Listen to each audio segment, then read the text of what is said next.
કલેક્ટરમાં નિયામક સુધી જતી હોય છે. અહીંના ફોટા આ બધા અમારા ગાંધીનગર સુધી મોકલાવાના છે. એટલે પ્રોગ્રામ ખાલી વ્યસન મુક્તિનો છે, તમારે સાંભળવાનું છે, મનોરંજન સાથેનો કાર્યક્રમ છે. બરાબર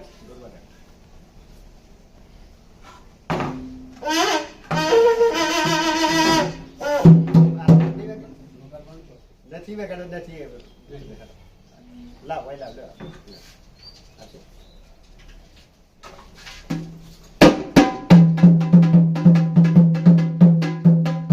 બોલો ભારત માતાની જય. તાળીને બોલો. ખાવાનું બાકી છે ને, ભૂખ તો લાગી ખાધું હોય તો જય બરાબર બોલા. બોલો ભારત માતાની જય. હેમા માલિની બહુ બાળકો ડાયા. જે કોઈ બોલાય ભારત માતાની જય બોલાય, ગાંધી બાપુની જય બોલાય, શહીદ થયેલા વીરોની જય બોલાય.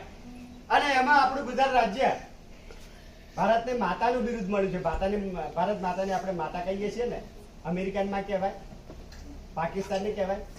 તો ભારત એનો રળિયામણો દેશ, એમાં આપણું ગુજરાત રાજ્ય કે ગામડે ગામડે વ્યસન મુક્તિનો સંદેશો હોય, બેટી બચાવવાનો હોય, કન્યા કેળવણીનો સંદેશો હોય કે કોરોનાનો સંદેશ હોય, આવા સંદેશા સરકાર ભવાઈના માધ્યમ દ્વારા, લોકડારાના માધ્યમ દ્વારા, શેરી નાટકના માધ્યમ દ્વારા ગામડે ગામડે આવા બેનરો છાપી અને પ્રચાર પ્રસારના કાર્યક્રમો આપણા ગુજરાતમાં થતા હોય. એમાં પૂજ્ય બાપુનું સપનું હતું કે મારું ગુજરાત સ્વચ્છ ગુજરાત, વ્યસન મુક્ત ગુજરાત.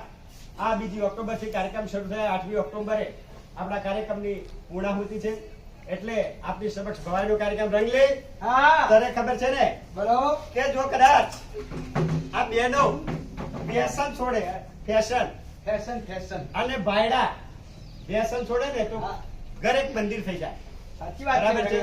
અરે કુટુંબની પરિસ્થિતિ નબળી હોય, 200 રૂપિયા કમાતા હોય અને બેન પાછી જીત પકડે, મારે તો 1000 રૂપિયાની સાડી જોઈએ. અરે બાળકો કદાચ હદ પકડે, મારે તો મોબાઈલ જોઈએ છે.